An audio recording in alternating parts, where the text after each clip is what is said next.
Hi ಎಲ್ರಿಗೂ ನಮಸ್ಕಾರ. ಇವತ್ತು ಟೈಲರಿಂಗ್ ಕ್ಲಾಸ್ಗೆ ಹೋಗಲಿಲ್ಲ. ನನಗೆ ಸಂಘದ ಕಡೆಯಿಂದ ಟ್ರೈನಿಂಗ್ ಇತ್ತು, ಹಾಗಾಗಿ ತುಮಕೂರಲ್ಲಿರುವಂಥ ಹಿರಿಯಳಿಗೆ ಬಂದಿದ್ದೀನಿ.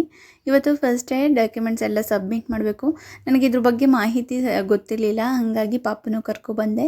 1 ವೀಕ್ ಇರುತ್ತಂತೆ, ಡೈಲಿ ಅಪ್ ಆ್ಯಂಡ್ ಡೌನ್ ಮಾಡೋಕ್ಕಾಗಲ್ಲ ಪಾಪನ ಕರ್ಕೊಂಡು. ಹಾಗಾಗಿ ಅಲ್ಲಿ ಮುಗಿಸ್ಕೊಂಡು ಟ್ರೈನಿಂಗು 5:30ಗೆ ಅಲ್ಲಿಂದ ಸೀದಾ ಅಮ್ಮರ ಮನೆಗೆ ಬಂದೆ. ಈಗ ಬರೋಷ್ಟೊತ್ತಿಗೆ ತುಂಬಾ ಲೇಟ್ ನೈಟ್ ಆಯಿತು. ಅವತ್ತೇ ಮೀಶೋದಿಂದ ಪಾರ್ಸಲ್ ಬಂದಿದೆ. ಪಾಪಗೋಸ್ಕರ 1-2 ಪ್ರಾಡಕ್ಟ್ನ ಮೀಶೋದಲ್ಲಿ ಬುಕ್ ಮಾಡಿದ್ವಿ. ಅದರಲ್ಲಿ ಇದೊಂದು.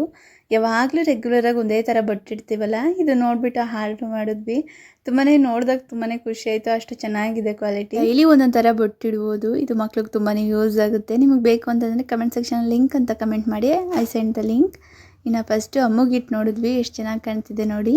ಇನ್ನು ಇದ್ರ ಜೊತೆ ಕಾಡಿಗೆ ಕೊಟ್ಟಿದ್ದಾರೆ. ಹಾಗೆ ಈ ಕಲರ್ ಬಟ್ಟು ಚಿಕ್ಕವರಿದ್ದಾಗ ಈ ಬಟ್ಟೆ ಜಾಸ್ತಿ ಯೂಸ್ ಮಾಡ್ತಿದ್ದಿತ್ತು, ಅದು ನೆನಪಾಯಿತು. ಮುಂದೇನಾಯಿತು ಅಂತೇಳಿ ನೆಕ್ಸ್ಟ್ ವಿಡಿಯೋದಾಗ ಹೇಳ್ತೀನಿ. ಬಾಯ್ ಬಾಯ್.